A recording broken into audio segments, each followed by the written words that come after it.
Good morning, good afternoon, good evening, and good night, wherever you're joining us today in today's live lecture coming to you from Nkolo Mahadum Wisdom University. And today's date is Nkwo Market Day in the 4th month of the Igbo lunar calendar called Onwa Ano. Anyị ka nọ n'ọnwa nke ịnọ and tata bụ Nkwo, ụbọchị Nkwo n'Igbo lunar calendar. And in the Roman Catholic calendar, today's date is June 1st, 2025. Remember, at Nkolo Mahadum, we always advise you to use your naturally given common sense, which we call Ako Nuche in Igbo language. And we always want to remind you that Nkolo Mahadum Wisdom University was set up to decolonize your mindset, to set you free from mental slavery. Because most of the information and images that the colonial masters are presenting to us up to these days are misinformation and miseducation. And therefore, we package and present our lectures from an Igbo man, from Biafran, an African perspectives. How you should be seeing things. You see things from how it affects you, and not how the Americans or the British or France or Russians or the Chinese and other cultures or countries are presenting things that you should be seeing it. You have to fight for your own. And that is why we are here, urging you to join, subscribe, and follow us on YouTube, Facebook, Twitter, TikTok, and others. And like, comment, and most importantly, share this lecture to get to everybody. And in today's lecture, we are going to present one of those lectures our people do not like. And that is why we are set up. We are not set up about self or about one person. We are talking about the whole Igbo race, the whole Biafrans, the whole Africans, not one person. And therefore, the title of our lecture today is Peter Obi becoming Nigerian president, or Biafran restoration, which will be better for the Igbo race in the long run. This is a question we are asking you in today's lecture. We are asking you,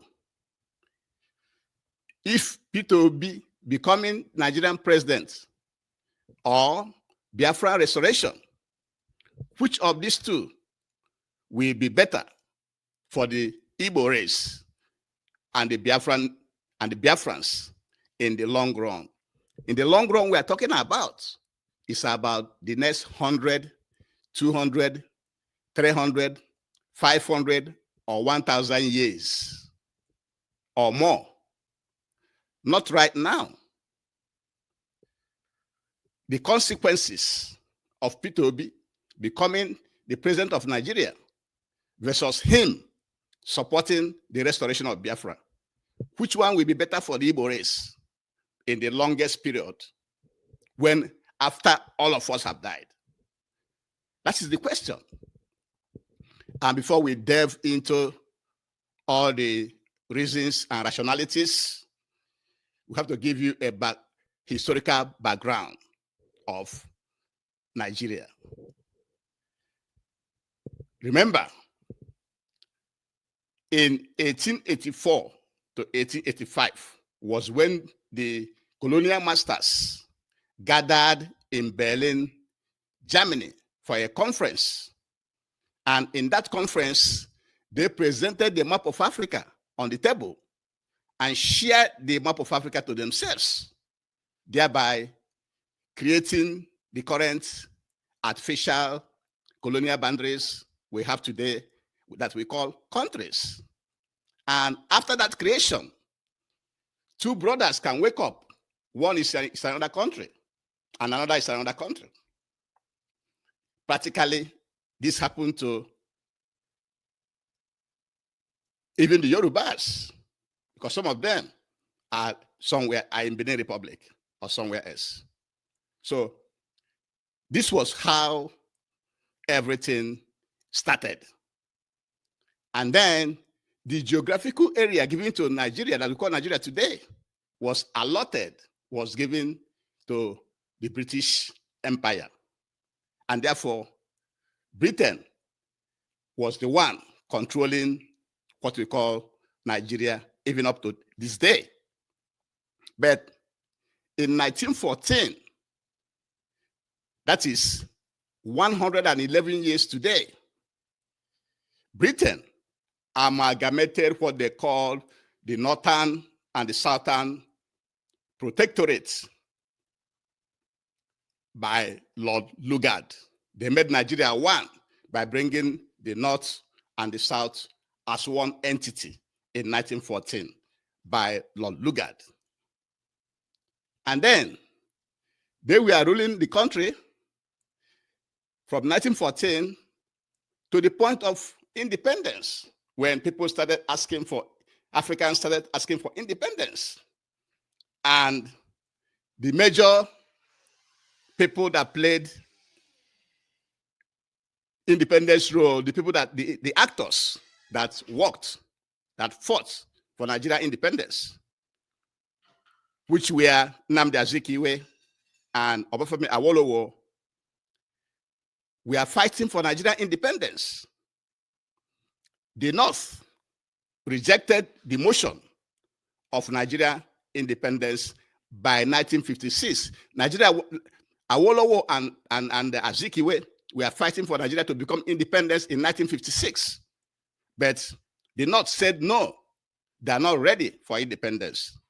And because they don't have the human capital, they don't have the expertise, they don't have the resources, the human resources to help them to manage their own country, according to Tanko Yakasi. And so that made Nigeria not to become independent in 1956. That was when they waited for the North to be ready to join, because when Zik and Awo and others, there are others, like Herbert Macaulay and others, we are fighting for Nigeria independence, for Nigeria to get independence in 1956. Did not say that they're not ready for Nigeria to have independence in 1956 because they don't have the human resources to help them to manage their own country. And so as Britain continued to negotiate with them to be part of this Nigeria independence, that was where they started to bargain to be given so many things. And they were giving so many things in return. For example, in order to give power to the North, there were several censuses conducted by the British government. One in 1952, 1953, 1962, and 1963. All of them were manipulated to give the arid North more population than the rainforest South. So in all the censuses that were conducted by Britain, they made it in such a way that the northern part of Nigeria, which is in the arid, in the dry area, where there's less people, became more populated than the rainforest South, which is the first in history that you will have such demography, where the arid side, like in Nigeria, northern side, have more population than rainforest, usually, all over the world. It is the rainforest that usually have more population than the arid, dry area. And so, not only that,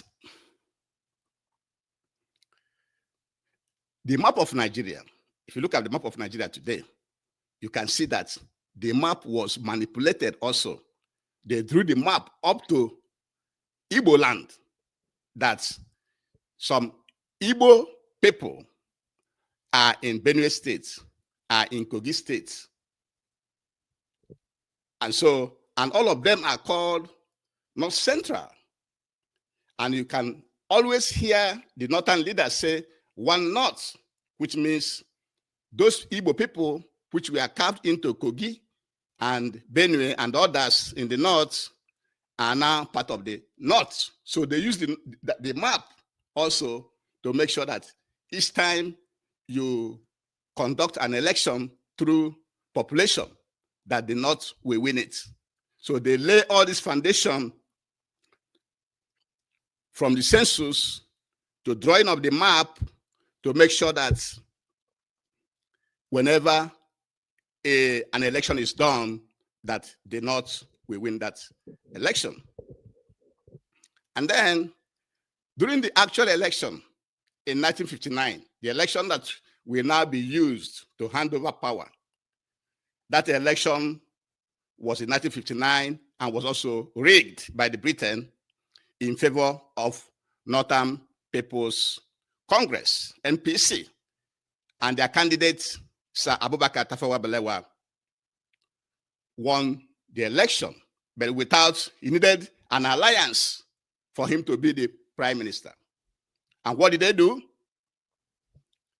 They consulted Azikiwe, Nnamdi Azikiwe, and forced him to form an alliance, a coalition with Northern People Congress, so that Tafawa Balewa can now become the prime minister. And they forced Azikiwe because Azikiwe has some problem with banking. He conducted some, illegal things in the bank, and the British wanted to jail him because of that. And they told him, if you don't do that, we're going to come after you and jail you. And as a result, Britain was able to, Nnamdi Azikiwe have to obey what they are telling him, because if he failed to form a coalition to form that government, he may be imprisoned, jailed and imprisoned. So that was how that government was formed in 1959, that then we are the people, the government that they handed over power in 1960 as the government of Nigeria. So after that government took over, you have heard about the January 1966 coup, which was the coup that Nigerians conducted to save the country from corruption, from religious extremities, maladministration, and others, which they termed Igbo coup. And as that was going on, between May and September, you have the Igbo pogrom, where they killed many Igbos across the north. And as that was going on, there was another coup, the retaliatory coup, that happened in July 1966. And from that coup led to the Nigerian Biafran Civil War, 1967 to 1970. So these are just some historical background we want to present to you, to inform Peter Obi. If he doesn't know, he should go and read all these things and understand the historical background of Nigeria, of how Nigeria was formed. And that now takes us to the democratic process of Nigeria that started in 1999. Remember, it was Olusegun Obasanjo who came out from prison that started this 1999 civilian rule, the civilian rule of Nigeria that started in 1999, which is the one that they are practicing today. In this new democratic arrangement, we are meant to understand that the North rules for 8 years and the South will rule for another 8 years. That is what has been going on.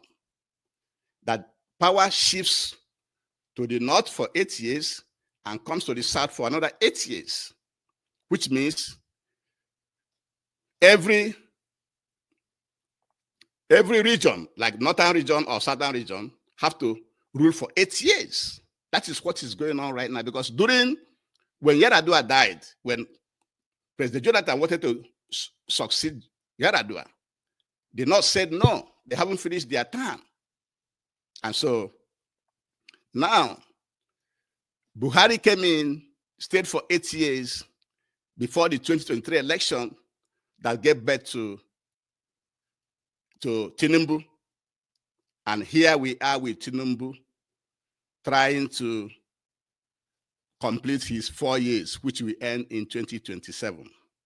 And you can see that in this new democratic dispensation, that there's no ideology. The Nigerian politicians have no ideology. That's why even Peter Obi, who was in APGA, have to decamp to PDP. And from PDP now, he's now the presidential candidate of Labour Party, right? And you can see a lot of decamping. Every day, a PDP goes to become APC. The next morning, the same person moves from APC to PDP. So they don't have no ideology. So it's just myself, my pocket, my interest. That's all they are going for. They're not going there for you. And so that is the democratic process that we have in Nigeria right now. No ideology. People jump from party to party without no consequences. You see what's going on in River State? The mess in River State as a result of that. And so, and Peter Obi has done so much right now from being the candidate of Labour Party in the last election, which in our opinion, I think Colum had that he won that election. He couldn't fight for that to take what he has earned. He couldn't fight for it. And now he is doing everything possible to run against Tinubu, to replace Tinubu. And because of that, he has made a lot of donations. Even he has donated up to 1.5 billion naira to what we call humanitarian causes across Nigeria. Sometimes in Kaduna, sometimes in Borno, sometimes in Kano. You see him everywhere, both in the Anambra State, everywhere donating money, going, saying things, defending Nigeria, doing everything he can to make the people to like him so that he can become the president of Nigeria. He has traveled both north and south. He has even ate with Almajiris in the north. He has stooped to most of the emirs and chiefs. He's trying to be a very good person, distancing himself from the Biafran restoration project. He doesn't want to mention anything Biafra. He wants to be the best one Nigerian is. He wants to be the one to save Nigeria. That's what he's been doing.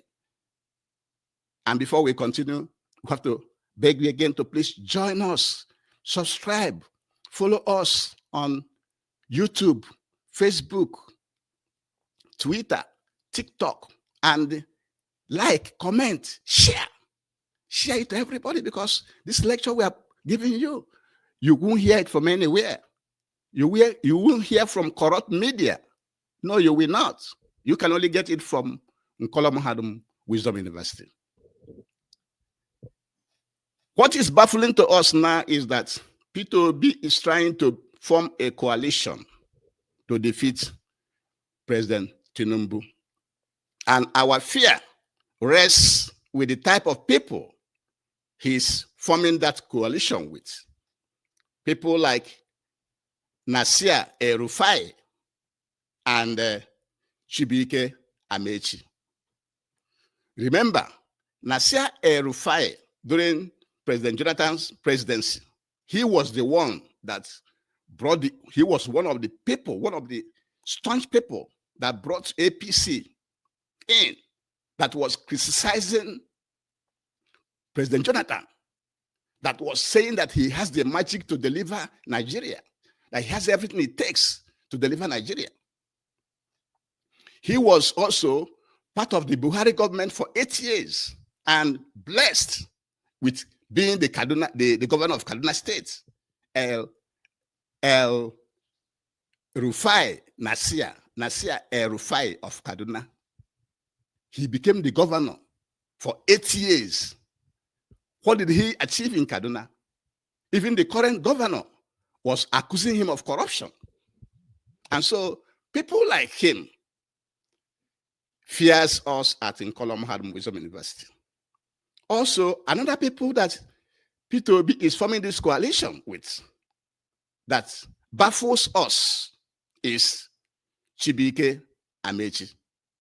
Chibuike Amaechi is an Igbo man who was the transport minister during Buhari administration.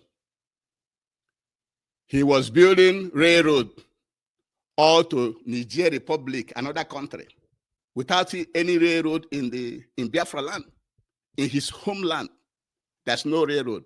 But he is building railroad to Nigerian Republic. So if Peter Obi can go to this extent, associating with people like that, just for him to be the president, that doesn't speak well for the Igbo race. So he should be looking before he leap. Because we don't see him as someone that was desperate before, but what he's doing right now is like he is in desperation to be the president of Nigeria. And that's not good for the Igbo race. Now, we want you to listen carefully. Right now, according to Wikipedia, Peter Obi was born July 19, 1961. So assuming Peter Obi becomes president in 2027, he will be 66 years, assuming if he wins Tinubu, because Nandubai Nasi, inatana dike mma mgbe ọ nọ n'ana, mgbe ọ kwụzịala ọtọ ka ya na tia mma. Before Tinubu became the president, Peter Obi won that election. And the youths were waiting for him to rise up and do the right thing and take over that mantle as president. He failed to do so, and Tinubu took over. No, now that Tinubu is in power, when Peter Obi had the opportunity to be the president when he won the election in 2023, he failed to rise up to the occasion. And Tinubu took over the government, appointing his people in all the strategic positions. And you think you can now be able to win Tinubu come 2027? We shall live to see. But what we are saying is, even if he wins Tinubu in 2027 and become the president, he will rule up to 2031, because Tinubu has done 4 years, then he will do 4 years, ending 2031, and then step down. And if he didn't win Tinubu, and Tinubu continue and finish his 8 years, Peter Obi will be 70, and the power will go back to the North. And the North will rule for 8 years. So for Peter Obi to become the president again, It has to be from 2039. By then, Peter Obi will be almost 79 years. But assuming that he wants Tinubu and govern the country for 4 years and step down, and then waited until the North finishes their 8 years, which will end in 2039, and he becomes another president again for another 8 years from the South. What will he achieve for the Igbo people and for the Biafran people? Will he stop the Fulani herdsmen, terrorists, killings across Nigeria, particularly deep into our land in Ebonyi State, Enugu State, Anambra State, Imo State, River State, Bayelsa, and so many other areas across the country? Can he stop it? Our answer at Nkolomad is no. Peter Obi don't have what it takes to stop this marauding Fulani herdsmen, kidnapping, organ harvesting, killing our people, taking a lot of ransom, stealing in our land. He doesn't have the lever. Will Peter Obi stop the Islamization agenda? The answer is no. Peter Obi cannot stop the Islamization agenda. Remember, history was made on the night of this 2025, on May 9th, 2025, when the first inaugural, when they say inaugural, flight for Muslim pilgrim Hajj took off from Sam Mbakwe Cargo Airport in Owerri, Imo State. For the first time in our lifetime, Hajj operation, Hajj flight, inaugural. When they say inaugural, it means it will be continuous. This is just the beginning. So next year, there'll be another flight. Lifting Muslims for Hajj, for pilgrimage from Owerri, from Imo State, from our land, for the first time. When we are saying these things, some of our people, it will end up in one ear and go out in the other ear. Go to history and you will know that even Turkey you have today was once a Christian nation. Remember, Turkey is a Christian nation. They have their own boundary. They were once a Christian nation. Today, Turkey is a Muslim nation. Even Lebanon of yesterday was a Christian nation with a boundary. Remember, Biafran nation doesn't have a boundary right now. The boundary is only where women tie two wrappers, according to our leader, Martin Nnamdi Kanu. But Lebanon has a defined boundary, but was a Christian state, a Christian country. But now it's no longer a Christian country. It's now a Muslim country. So Peter Obi cannot stop the Islamization agenda going on. Will Peter Obi's presidency open the door for the Igbo people to start to occupy sensitive positions in Nigeria? The answer is no. The war ended 1970 up to today. It's about 57 years old. I've been to 2027. Assuming Peter Obi becomes president in 2027, it's going to be 57 years after the war was the first time an Igbo person, assuming he wins, we are saying assuming he wins, it will be 57 years after the war that an Igbo man became the president of Nigeria. So after Peter Obi's presidency, assuming he wins, how long will it take another Igbo person to become president? Maybe 100 years, maybe 200 years. We don't know. And so, shall Peter Obi's presidency make us to be the one controlling our resources, our oil and gas, and other resources? The answer is no. Because even if you become president, you can still see Fulani is being the one controlling NNPC.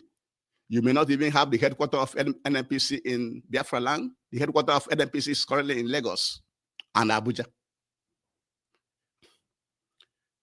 Will Peter Obi presidency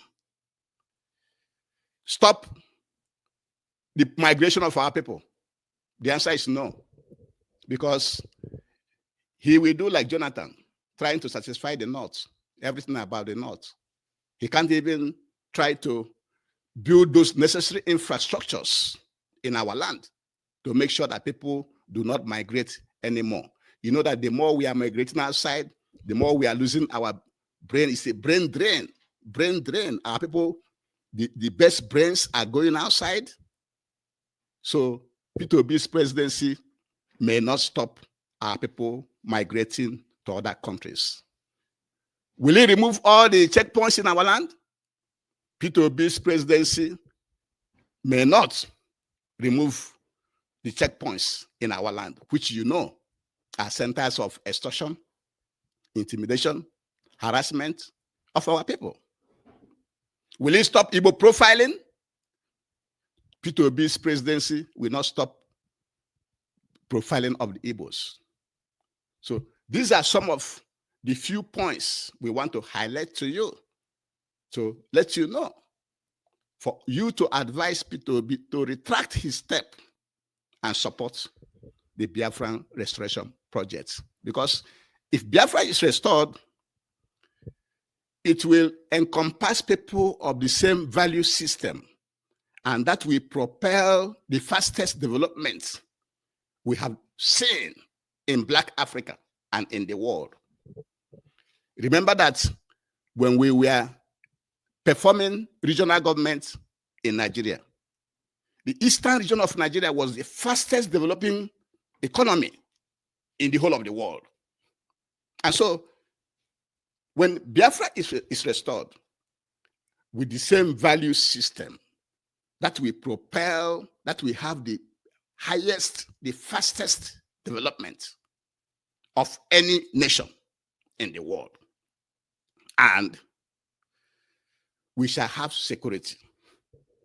The Fulani herdsmen, terrorists will be eradicated in our land. This international airport that they are doing guy for us with, international airport will be in every state, because we shall recreate the states in Biafra land. Assuming we still have what they have now, we shall have international airports in Enugu, Anambra, Ebonyi, Rivers, Imo State, Cross River, Bayelsa, and so many other places we have international airports. Anytime you want to travel out, you just go there. From Anambra, you fly to Dubai, or you fly to London or Australia. And when you're coming back, you come back to Anambra State, not going to Lagos. And we shall have seaports all over the place. We have big waters in Ebonyi. We have in Anambra. We have in Imo State. We have in Abia. We have in River State. There will be seaports all over Biafra land. We can't be begging for that, so that we can be exporting. This seaports is not for import, as we are doing right now. It's going to be for exporting of all the goods we shall be manufacturing in Biafra land. Also, we shall be in control of our natural resources, our oil and gas. The people managing our oil and gas will be Biafran people, not people from outside Biafran territory. Also, our border will be very, very well controlled, so that before you come into the country, we have to know whom you are. We have to know what you are coming to do. Our border will be tight. It's not like now they're operating like open border, like in our border with Niger and Benin Republic. It's open. People come in and go at any time. It shouldn't be like that in Biafra. The next important thing that will happen is many industries. There will be many, many industries in Biafra land. Our people will be working. There will be no unemployment in Biafra land. There will be no unemployment. In fact, foreigners will be lining up in our embassies across the world. But in Americans will be begging to come. British people will be begging to come. French people will be begging to come to Biafra land. Australian people will be begging. Russian, the Muslim world, Saudi Arabia, all of them will be begging to come to Biafra land. There will be no employment. They'll be coming there to work and make money, just like many of us are migrating to foreign countries to work and make money. The same way, they will be coming to our land. No Biafran will stay without no employment. And even if the Biafran stays without employment, he'll be giving food, he'll be giving house, he'll be giving money to take care of himself. He cannot suffer, just like Muammar Gaddafi did in Libya. Most importantly, we shall have identity. When people around the world see what is going on, know what is going on in Biafra land, how we are managing our resources, how we are building our country, how we are producing things, they will give us respect. Right now, no African have respect. They see you as a waste pipe. It will give us identity. And that will help us to start to look for our brothers. We shall start to look for our brothers in Haiti. Don't you know that about 90% of the Haitian people are Igbo people?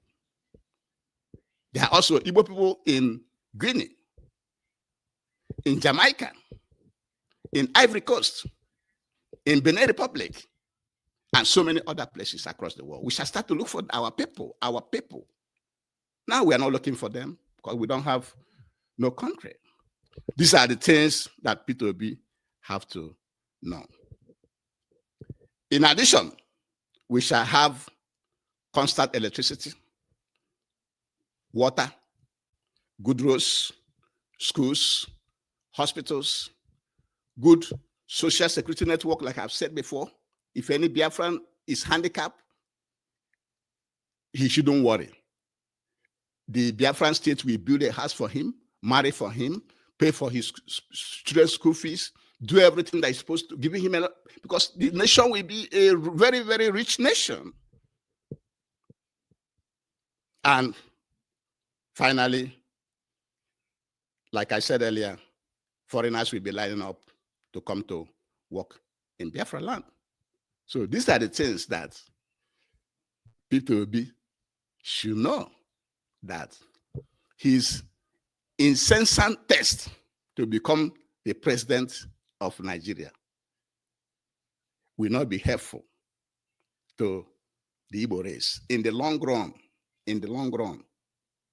it's better he come home to Agolo, come home to Anambra, come home to Africa and fight, just like the Sahel states led by Traore of Burkina Faso and their team are fighting to decolonize Africa, to make Africans control their resources and manage themselves. And P2B will better being the president of Biafra, because all this grammar he's speaking on how to solve this problem, how to do that in Nigeria, nobody's listening to him. So when he speaks that kind of grammar in Biafra land, we will understand him. I say, okay, go ahead and be the president of Biafra, and let's see what you can do. So, because this lecture is kind of long, I'm going to be bringing it to an end. But before I do, we want to advise you again to please subscribe, join us, follow us on YouTube, Facebook, Twitter, and TikTok. Because if you do, anytime we do a new lecture, you'll be the first to get it. And the type of lectures we are packaging and presenting is from the Igbo man, from the Biafran, from African perspectives. We don't follow things the way Europeans or Asians or Muslims see them. We see them from typical African man position. And that's how we shall be explaining them to you. So it's very, very important. This is new. This is new approach. And this is an university. We are not here to play or to crack joke. No. We are teaching you things that are serious.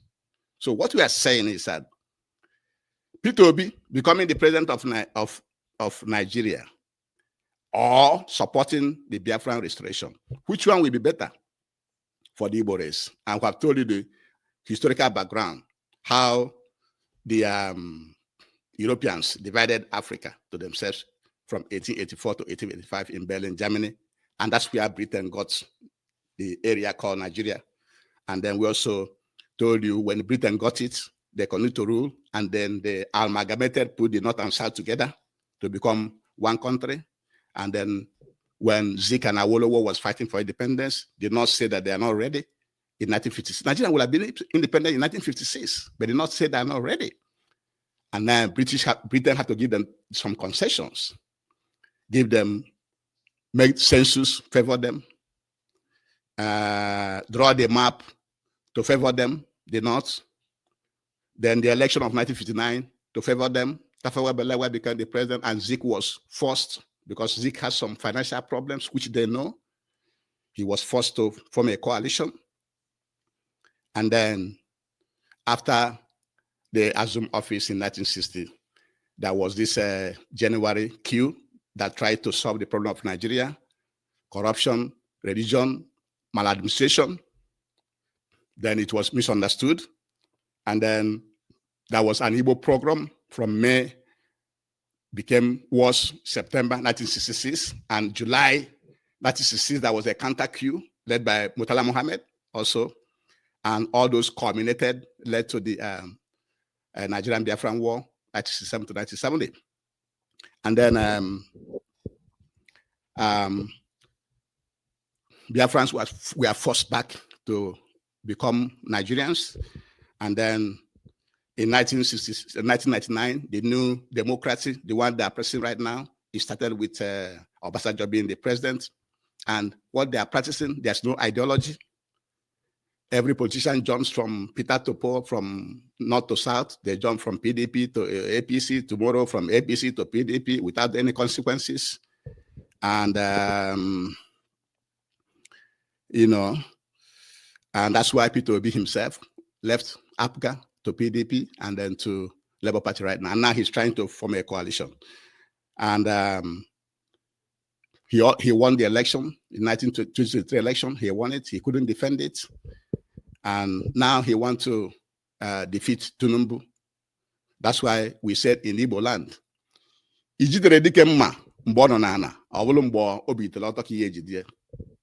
so it's very, very, very precarious. And Peter Obi has done so many things, donating money here and there, about 1.5 billion donated across Nigeria for humanitarian causes, he calls it. He has ate with even Amajeris, going everywhere, preaching this and that in both North and Southern Nigeria. He doesn't support Biafran restoration. And now he's forming a coalition with Erufai and Chibika Amechi and others, which we at Nkomolok Mahadum is not comfortable with. And Peter Obi, according to Wikipedia, was born July 1961. So he is 66. He's going to be 66 years old in 2027. 2027, he'll be 66 years old. So even if he wins Tinubu and rule from 2027 to 2031, he'll be 70 years old. If he didn't win Tinubu and Tinubu wins, another election will be conducted after 2031, and power will go to the north. So power will come down from the north after 2039, which after 8 years. If you add that 8 years to Peter Obi's age, then Peter Obi will be almost 78 years old when power will return back to the south. But we are saying here, assuming he wins the election, what will he do to benefit the Igbo man? To make sure the Igbo man doesn't lose in future, in the long run, in 100 years, 300 years, 500 or 1,000 years coming. what is he going to do? Is he going to stop the Fulani herdsmen killing across the Nigeria, kidnapping and organ harvesting? Can he do that? The answer is no. Can he stop the Islamization going on? Test flights carrying Muslims from Imo State, Iwore, just started this year, and it will continue from next year going. Can he stop it? He cannot. Will his being president open the door for Igbo to start to occupy their rightful place in Nigeria? The answer is no.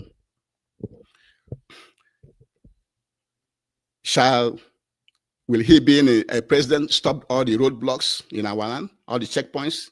The answer is no. Will he stop the migration of Igbo people outside Igbo land? The answer is no. So, will he make the Igbo people, the Biafran people, to control their resources by themselves and manage it by themselves? The answer is no. So, if he cannot do all this, why can't he support the Biafran restoration? Biafran restoration is what we help Ndi Igbo to be in charge of ourselves for centuries of years to come. By then, we are all dead and gone. And we are telling people that the Biafran restoration is better for the Igbo race because it will be made up of people with the same value system, and people with the same value system will produce or provide or propel the highest, fastest development in human history.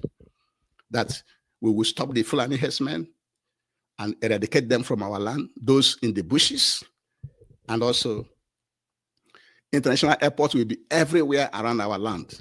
We can travel from our land to anywhere we want and come back to our land, not going to Lagos.